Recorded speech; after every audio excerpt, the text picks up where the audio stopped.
the president due to the New Deal. The new taxes associated with the New Deal and the suspension of the gold standard led to very vocal opposition among captains of industry. One was William Randolph Hearst, who decried what he called the impudent and despotic new tax code. But he was mild compared to a group of people who wanted to overthrow Roosevelt by way of a fascist military coup. This was known as the business plot, or also called the White House coup. We don't know much about the plot, and almost all of our information comes from an investigation conducted by the House McCormick-Dickstein Committee in November 1934. There was a whistleblower, Major General Smedley Butler, a tenured military leader, who reported to Congress. He reported that a story began on July 1, 1933, when he met with two members of the American Legion who had ties to Wall Street financiers. Butler was a well-known advocate for veterans. And American Legion members Bill Doyle and Gerald McGuire wanted to harness this when they asked Butler to appear at the Legion convention in Chicago as part of a campaign to undermine the body's leadership. And Butler was sympathetic because he had known for a long time of the Legion's capacity for ignoring its members. Then, in a second meeting, McGuire proposed Butler bring along a few hundred veterans for support and showed him bank statements amounting to over $100,000 to pay for travel expenses. Well, McGuire was a $150 a week bond salesman, and Butler realized that no coalition of veterans could gather that much money because they didn't have that much money. And the speech they wanted him to give was a screed in favor of the gold standard, which President Roosevelt had suspended about a month ago. The gold standard was a huge concern for America's wealthiest citizens. Bankers didn't want to be paid back on their gold-backed loans with cheaper paper that was ever inflating. They were worried that their hard-earned wealth and savings could be completely destroyed. So Butler suspected that something was happening, that a group of people were behind McGuire. He then met with Robert Sterling Clark, who was worth $30 million due to an inheritance from the Singer sewing machine fortune. Clark and his associates hoped Butler would encourage support within the Legion and perhaps the country for the reinstatement of the gold standard. Clark said, "I'm willing to spend half of the $30 million to save the other half." So Butler realized that he was being pulled into something that really wasn't about veterans' interests. Clark also bankrolled McGuire's 7-month trip abroad in December 1933, where the bond salesman surveyed the transforming political tides of Europe. He noticed the Nazis, the Italian fascists, and their connection with the country's powerful business interests. And he especially paid attention to a nationalist movement in France that was mostly composed of veterans. It was also tied to business interests. So after McGuire's trip, he told Butler that he could raise $300 million if need be, form a nationalist movement like what he saw in Europe, and assemble a paramilitary force of some 500,000 veterans and use them to throw President Roosevelt out of office. McGuire told Butler that the press would soon make an announcement about this league of businessmen who were fed up with the president's economic reforms. They'd plant stories about Roosevelt's ill health and expect the president to comply with orders to step down as president. He could keep a ceremonial position while Butler and his allies steered the country in the right direction. Well, Butler wanted no part of this conspiracy, so he went to a Philadelphia paper to verify the details of the story. Long story short, Butler ended up before a congressional committee and notified them that the conspirators wanted Butler to deliver an ultimatum to FDR to create a new cabinet officer, a Secretary of General Affairs, who'd run things while the president recuperated from feigned ill health. And if they didn't do this, then an army of 500,000 war veterans would help drive Roosevelt from office.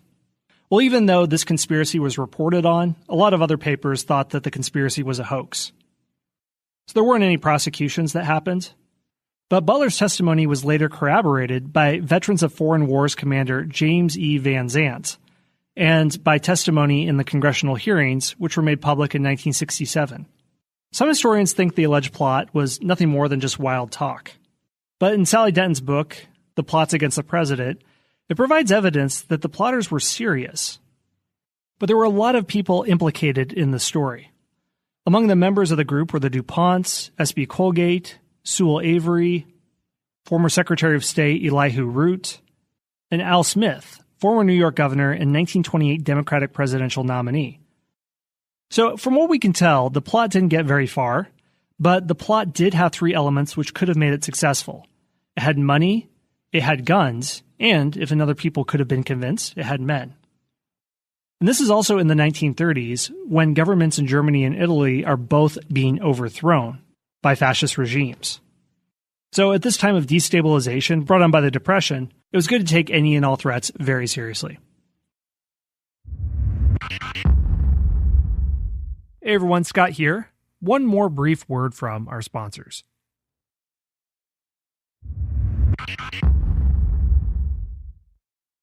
So that is the episode for today. As always, I want to thank the Knowlton's Rangers, especially our spy masters. Josh Reddick, Baron Fraser, Chris from Maine, Carl from Norway, Moondoggy from Ohio, Rick Knowlton, Vic and Irene, Mike from New York, Michelle, and Marlene. I'll explain what that is in a second. If you like the show and want to help it grow, there are 4 easy ways for you to do it. 1, like and subscribe to the show on the podcast player of your choice. This helps spread the word about the show. 2, join our Facebook group. Here we can keep the discussion going about new episodes, and you can talk about what you like and didn't like. And you can find this group if you just search for History Unplugged on Facebook. 3, we have an online store with t-shirts, phone covers, and other accessories featuring awesomely bad history puns that were crowdsourced by you, the audience. And you can find that if you go to teespring.com/stores/history-unplugged. That's teespring.com/stores/history-unplugged. 4, and this is really the best way to dive deep with History Unplugged, and that's to become one of the Knowlton's Rangers. If you know your American history, you know the Knowlton's Rangers were an elite spy and reconnaissance group in the American Revolutionary War, but it's also the name of the membership program of History Unplugged.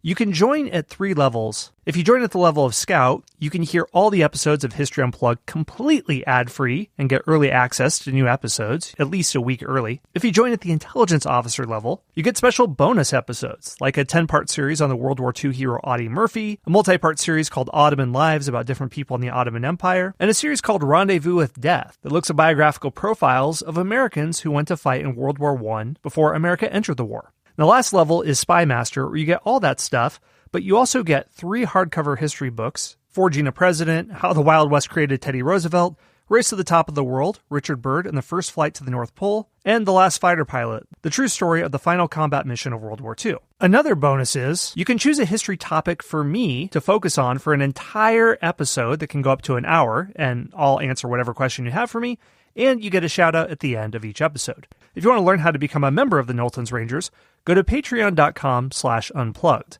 That's patreon.com/unplugged. All right, well, that is all for my spiel. Thanks for listening to the History Unplugged podcast, from ancient Greece to the Cold War and everything else in between. See you next time. Thanks for listening to the History Unplugged podcast.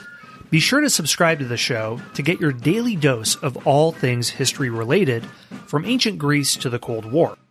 We'll see you next time at the History Unplugged podcast.